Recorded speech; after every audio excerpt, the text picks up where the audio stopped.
So today's job is to get the 1/4 inch round done around all of these edges, and then there's a piece going up here as well along there.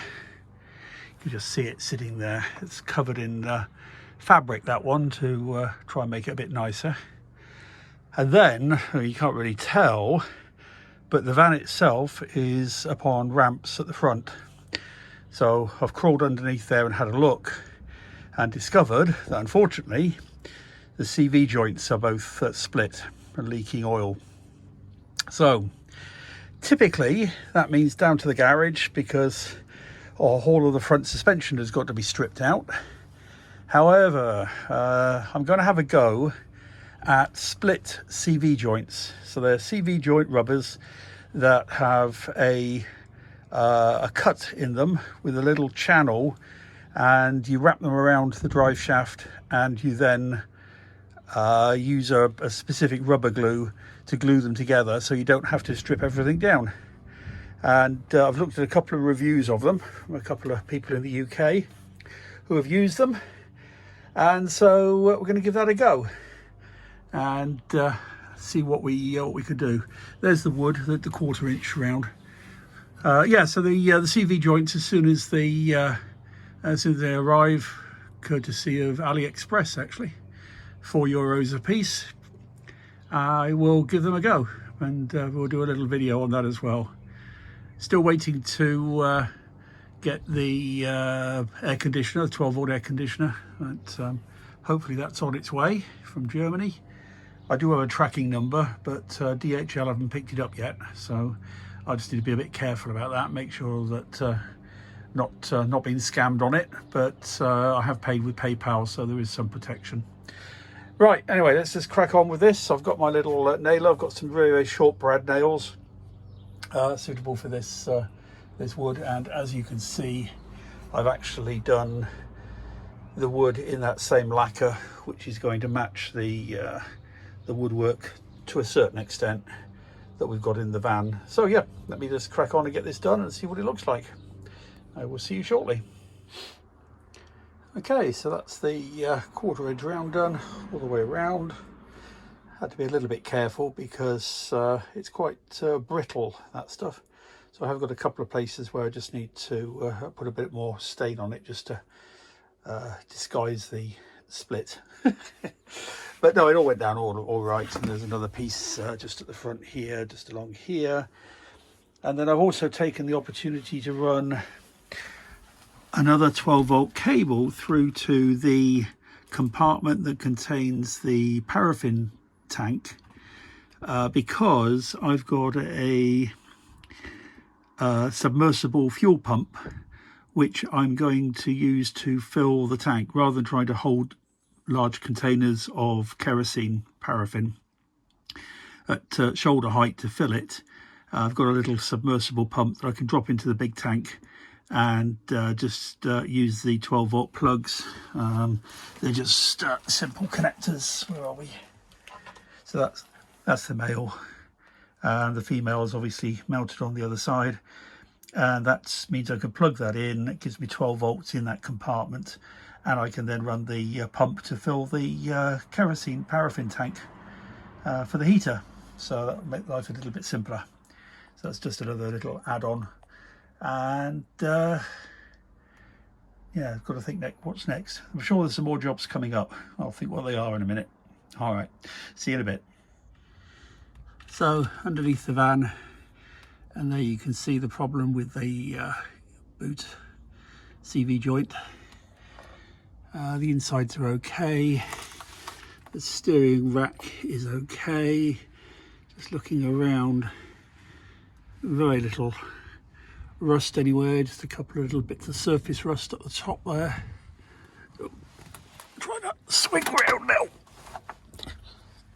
And you can see that one there is split as well, so that one needs to be changed. That's quite buried inside the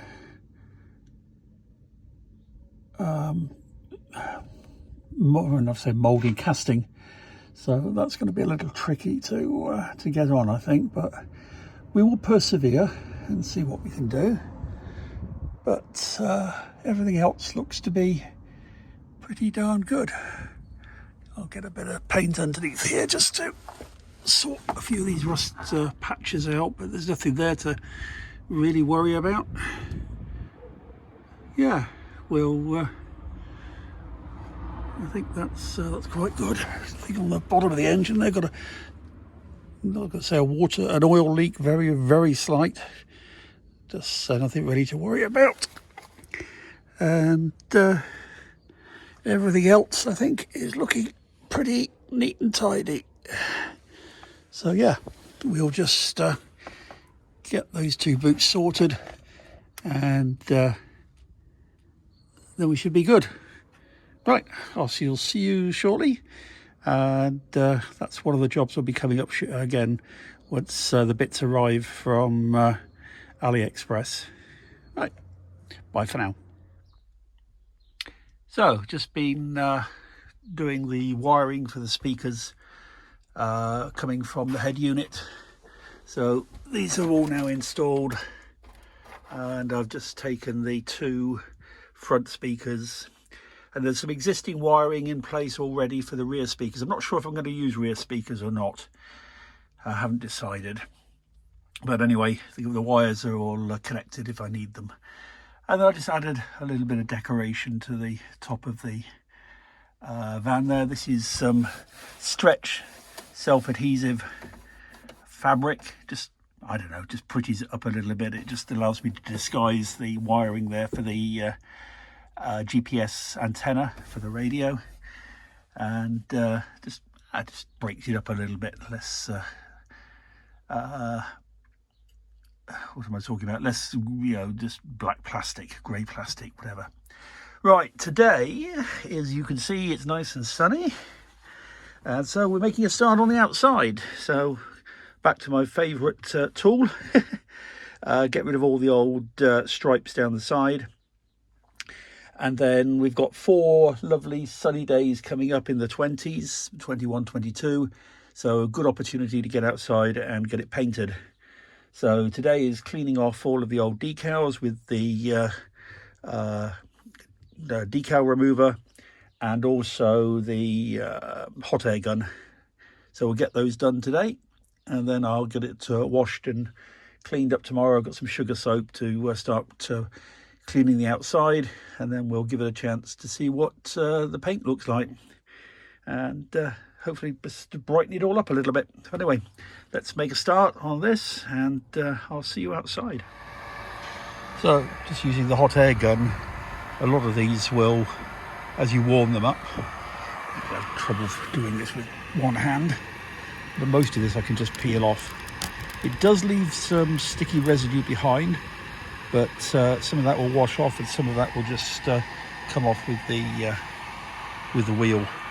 But anyway, let's just crack on, get all these off, and we start cleaning it up a little bit. Okay, so that's all the stripes off. So tomorrow I'll get out and give it a good clean, wash down. In fact, I might do that this afternoon actually. And then sugar soap it, mask it all up, and give it a coat of paint. I haven't done the toilet panel there because that just pops out, so I can clean that up separately. But yeah, looking good. Right, see you shortly. So we've moved the van round to the other side, and this is a jet washer. Number 1 rule: never use a jet washer on a motorhome. Excuse me. The reason I'm using it is because that's snow foam, so I'll snow foam it very gently, losing my voice, and give it a good scrub. And then I've got sugar soap to finish it off with. All right, let's get this done. So I'm just fixing the water level sensors on the waste tank. So what I've done is cleaned up the contacts here I've cleaned up the washer. I've got a new rubber seal there, came from AliExpress, and a kit of about 20 different sizes. And I've put a new, well, I'm not sure whether it's copper or whether it's brass, but whatever it is anyway, it's different metal. I think that's how they work, I'm not sure. But anyway, they're in there, so it's brown at the bottom, green second one, white third one, and then the red at the top. So these just go in with, so what you do is you tighten the nut down just so it's touching the rubber, and then when you tighten it with the screw, it holds the nut in place just as it starts to tighten, and then it compresses that rubber, and then enables you to make a good seal. So anyway, they just push in like so. Yep, that's just got it in, push it all the way. Take your screwdriver and then just slowly tighten that. Not too much, it's only making a seal, there's no pressure on it or anything, but that just tightens like so, and then that is now solidly in place, not coming out. What I'll do is I will finish these off, and then I'm going to give these a coat of Vaseline just to stop them corroding again in the future. Just a bit of protection. So yeah, that should be fine, and I'll also show you in a minute what I've done with the control panel, because I did discover something quite important there. But I'll finish this job off, and then I'll show you. So this is the control panel for the fresh water and the wastewater, grey water. And if you remember from an earlier video, I had to replace the integrated circuit on the control panel. Couldn't work out why. That had failed, apart from age, but it doesn't get used often, so I was quite surprised. But what I found out was when the main switch was on, like so, it was powering up the circuit board for the levels. And so because that switch is on pretty much all the time because of the lights, etc., the circuit board was always getting power. And I thought, well, it doesn't need to, because it only needs to be powered up when I want to check. So what I've done is I've wired it into this auxiliary switch instead, so if that doesn't connect to anything else, it's just on its own. And now I can check the levels with that. And if I turn that off, you can see that no longer works. So basically the circuit board is now only getting power when I want to check the levels, rather than being permanently live with 12 volts. And obviously that's what caused it to burn out. So we'll just fix that. So those level sensors are all back in now. I just need to fill it with water and test it. And that will come after tomorrow's job, which is going to be starting the painting. So I'm going to finish the video now. Although actually, no, I'm just going to show you the outside and show you what I'm dealing with, and I'll just talk that through in a minute. So see you in a second. So it's cleaned up reasonably well, and I think it'll be fine to paint tomorrow. It's all drying out now. But I think this is an issue that is going to live with us for a long time, and that is, this is an aluminium panel, and behind it there is hardboard, insulation hardboard. I think I've shown you the sandwich that it makes up before. The problem is that this has had water infiltration in the past. It's all sealed up now. It's not going to get any more water in it. But with the damp wood that's been behind it, it eats into the aluminium. So what we've got is little places like that, where the aluminium has been attacked from the inside, working its way out. I don't think there's much we can do about it, apart from just ripping off all the walls, and that's not going to happen. But I think now it's dry in the inside, or drying, should I say. I can't guarantee that it's completely dry. I've just used a little bit of epoxy on the penetrations here, a few up there and whatever. And at least it's filled the holes in, so that the paint I put on tomorrow will start to cover everything up, and then all of the edges are then going to get sealed with Sikaflex, black Sikaflex, and clean all of those up. So I think we'll be okay for a few years. I'm not saying it's going to last forever, and at some point maybe somebody will actually decide to do a complete renovation, but if I can get another 5 or 6 years out of it, I'll be very happy. And yeah, so tomorrow mask it all up and get painting and see what it looks like. But with it being a dimpled effect, those repairs that I've just done with the epoxy will just hide themselves into the dimples.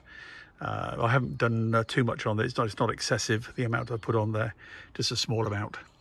So yeah, we'll see what it looks like tomorrow. Okay, see you then. Thanks for watching.